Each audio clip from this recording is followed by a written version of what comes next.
முத்து பார்த்தீங்கன்னா, அண்ணாமலைய கூட்டு வந்து ஷோரூம் ஓனர்ன்னு சொல்லி அனௌன்ஸ் பண்ணிடுறாங்க. இதனால பார்த்தீங்கன்னா, எல்லாருமே ரொம்ப சந்தோஷப்படுறாங்க. இனிமேல் இவர் தான் ஓனரு. இனிமேல் எந்த விஷயமா இருந்தாலும் இவர்கிட்ட கேட்கணும். மனோஜ் வந்து இனிமேல் மேனேஜர் தான் அப்படின்னு சொல்ல, இதெல்லாம் பார்த்துட்டு இந்த மனோஜ் பார்த்தீங்கன்னா, இவன் என்னடா நம்ம விஷயத்தில் தலையிட்டுனே இருக்கான். இவனுக்கு என்ன பண்றதுன்னு தெரியல. நான் முன்னேறது இவனுக்கு சுத்தமா பிடிக்கலாட்டுங்குது.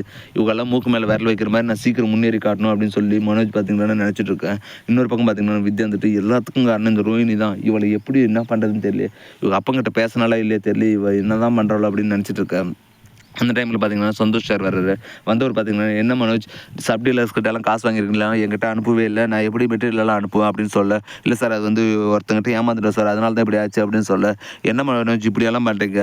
ஆரம்பத்திலே இப்படியெல்லாம் பண்ணலாமா? பிஸ்னஸ் க்ரோத் பண்ணுங்கன்னா நீங்கள் உங்கள் சொந்த யூஸ்க்காக யூஸ் பண்ணிட்டு இப்போ என்ன பண்ணுவீங்க? எனக்கு என்ன பண்ணுவீங்களோ தெரியாது. கூடிய சீக்கிரத்தில் காசு அனுப்புங்க. அப்போ தான் நான் ப்ராடக்ட்ஸ் எல்லாம் அனுப்புவேன்." அப்படின்னு சொல்லிட்டு அங்கேருந்து கிளம்பிடுறாரு. "சரி சார், நான் எவ்வளோ சீக்கிரம் முடியுமோ அவ்வளோ சீக்கிரம் காசு அனுப்பிடுறேன்." அப்படின்னு சொல்லிட்டு மனோஜுமே பார்த்துட்டுங்களான்னு என்ன பண்ணலான்னு யோசிச்சுட்டு இருக்காங்க. எப்படியானா அந்த ஃப்ராடை பிடிச்சி காசை வசூலிக்கணும் அப்படின்னு சொல்லி நினச்சிட்டு இருக்கேன்.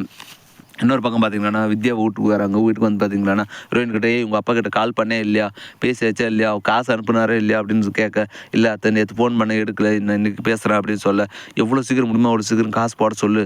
இல்லைன்னா வந்து ஏமானம் மனோஜ் மானம் எல்லார் மானமும் கப்பலை ஏறிட்டு இருக்காது. பார்க்குறேன்ல, எப்படியாலும் சீக்கிரம் காசு போட சொல்லு." அப்படின்னு சொல்ல, "சரி அத்தை, நான் பேசுகிறேன்." அப்படின்னு சொல்லிட்டு ரோஹினி யோசிச்சுட்டு இருக்காங்க. அந்த டைமில் பார்த்தீங்கன்னா, மனோஜுமே வந்துட்டு, "உங்கள் அப்பா கிட்ட பேசினே இல்லையே, எப்படியானா பேசி காசு வர வை." அப்படின்னு சொல்ல, "என்ன மனோஜ் இப்படி புரியாமல் பேசியிருக்கேன்? நான் என்ன ஏடிஎம் மிஷினா காசு கொடுன்னா நான் எங்கேருந்து கொடுக்குறது?" அப்படின்னு சொல்லி கத்துறாங்க.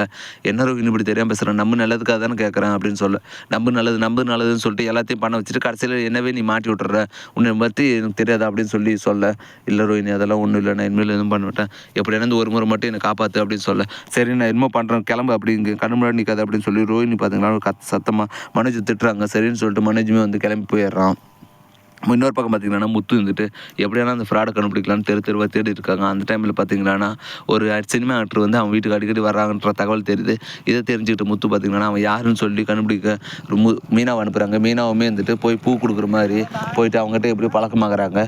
சரின்னு சொல்லிட்டு அந்த விஷயத்த வந்து முத்துக்கிட்ட சொல்கிறாங்க. சரி, இவனை எப்படியானா ஒரு கூடிய சீக்கிரத்தில் பிடிச்சிடலாம் அப்படின்னு சொல்லிட்டு அவன் பற்றி முழு டீட்டெயிலும் விசாரிக்க சொல்கிறாங்க. மீனாவுமே வந்துட்டு, "சரிங்க, நான் அவன் யார் என்னன்றதை பார்க்குறேன்." அப்படின்னு சொல்லிட்டு பூ எடுத்துகிட்டு அவர் வீட்டுக்கு போகிறாங்க. அந்த டைமில் பார்த்தீங்கன்னா, ரோஹினோட அங்கிளை வந்து கடையில் பார்க்குறாங்க. இதை பார்த்த மீனா பார்த்தீங்கன்னா, "இவரை தானே அன்றைக்கி அங்கிள் சொல்லி ரோஹின் இன்ட்ரடியூஸ் பண்ணாங்க. இவன் என்னடானா இங்கே கறி வெட்டுனுக்கிறான்.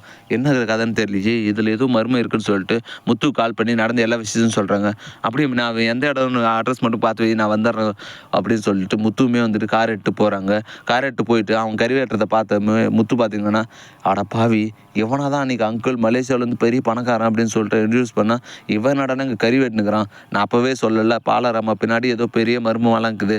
அவள் எதையும் மறைக்கிறான்னு சொல்லி இப்போ பார்த்தியா எவ்வளோ ஒரு முழு பூசணுக்காகவே சோத்துல மறைச்சிருக்கா.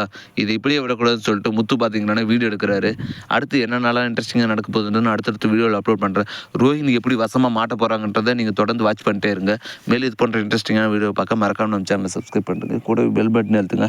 அப்போ தான் நான் பாடுற ஒவ்வொரு வீடியோ உங்களுக்கு நோட்டிஃபிகேஷன் வரும். தேங்க்யூ.